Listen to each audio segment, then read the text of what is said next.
Witam was pięknie, a że coś sam mięknie. Z tej strony zaś niezafes habilitowany Niklas. Dzisiaj się chcę poruszyć tako krótko, ale moc ważną rzecz. Chcę dzisiaj zwrócić waszą uwagę na jeden taki, powiedziałbym, fenomen językowy. Roztomili mamy w naszym języku takie piękne śląskie słowo amajza. Amajza to jest takie maciupkie stworzonko, zwierzątko, pewnikiem każdy z was je zno. Są takie bardziej ćmawe, takie bardziej brunotne, są takie bardziej łożkliwe, te czerwione, które poradzą bajsnąć. Nie jednemu zabajtla, tako amajza wlazła jakaś rań do batków i go tam pszt. Po polsku te stworzonko mianuje się mrówka. Z inkszej strony w języku angielskim mamy słowo, które pewnikiem mocka z was zno, amazing.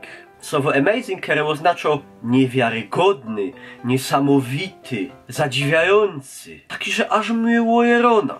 I on nie szczymia. Nie wiem, Elif to jest was zastanawiał się kiedyś nad etymologią tego angielskiego słówka. Bez tuż troski tu plikuja, angielskie słówko amazing pochodzi we prostej linie od śląskiego słówka amajza. Bo te amajzy to są takie małe, a takie silne i takie robotne zwierzątka. I z tej amajzy te Angliki wymyślili się, że zrobią się takie słówko amazing, które będzie oznaczało właśnie coś takiego wow, jak ta amajza. Nie fulom, i oby was nie oszydził. I tradycyjnie dziękuję wam pięknie za uwagę. Mam nadzieję, nie zabrał wam za wiele czasu. Widzimy się chnet. Trzymcie się luftu. Prysk.